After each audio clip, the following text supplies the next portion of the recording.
औज़ुबिल्लाहिमिनश्शैतानिर्रजीम बिस्मिल्लाहिर्रहमानिर्रहीम। नाज़रीन, आज की बात आगा साजिद के साथ आज का कालम हाज़िर है। नाज़रीन, हालिया ईरान अमरीका मुज़ाकरात में ज़रदारी साहब और बिलावल भुट्टो को हमने मुकम्मल तौर पर इस मंज़र से गायब देखा। कुछ लोग ये कहते हैं कि वो नाराज़ हैं, कुछ लोग ये कहते हैं कि उन्हें जानबूझकर दूर रखा गया, और कुछ ये भी कहते हैं कि उन्हें फातिहा वगैरह पढ़ाने के लिए अंदरूनी सिंध भेज दिया गया। खैर, जितने मुँह उतनी बातें। फिर ये भी खबर चलाई गई कि सिंध में तकर्रियों और तबादलों का सिलसिला और नैब के नोटिस जारी होने लगे हैं, और ये खबर भी फैलाई गई जैसे शहबाज गुल ने भी ये कहा कि हो सकता है जी कि 2-3 माह में सदर आसिफ अली ज़रदारी साहब से सदारत भी वापस ली जा सकती है। फिर ये भी खबर फैलाई गई यूट्यूबर ने कि सदर साहब ने मोहसिन नकवी के ज़रिए ये पैगाम भिजवा दिया है कि भाई अगर हमारा चिराग बुझेगा तो फिर सबके बुझेंगे।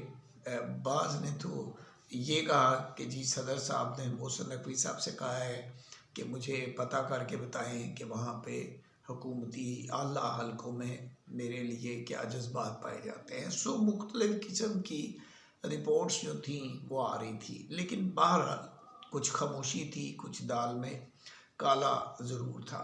लेकिन आज एक ख़बर आई है कि आज ईवान सदर में इतला आ रही है कि एक अहम मीटिंग है जहाँ पे हुकूमती और अस्करी क़यादत, सियासी क़यादत इकट्ठी हो रही है, और मेरा ख्याल है कि ये जितने भी प्रोपेगेंडा या शरंगेज़ी या जो भी इख्तलाफात पैदा करने की जो खबरें फैलाई जा रही थी, मेरा ख्याल है इस तासर को दूर करने में काफ़ी मदद मिलेगी।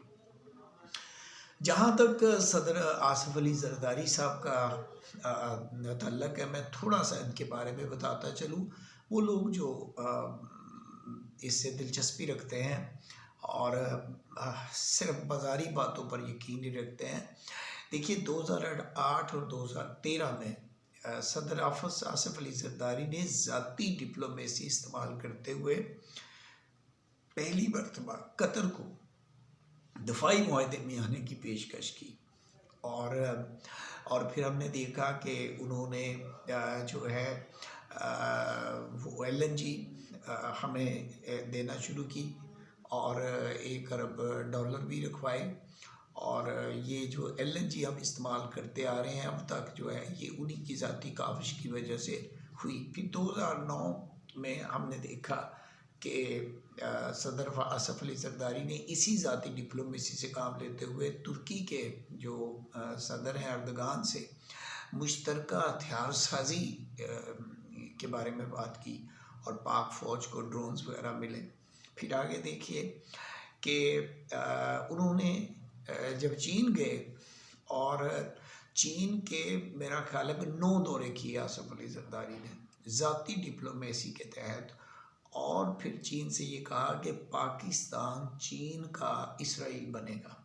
ग्वादर फिर दे दिया, CPEC शुरू करवा दिया, और 2013 में उनके साथ CPEC का इफ्तिताह भी किया चीनी सदर के साथ। इसी तरह 2010 में देखिए कि सऊदी अरब चले गए और शाह अब्दुल्ला को ये कहा कि पाक फ़ौज जो है, अगर सऊदी अरब को ख़तरा हुआ तो पाक फ़ौज सऊदी सरहदों का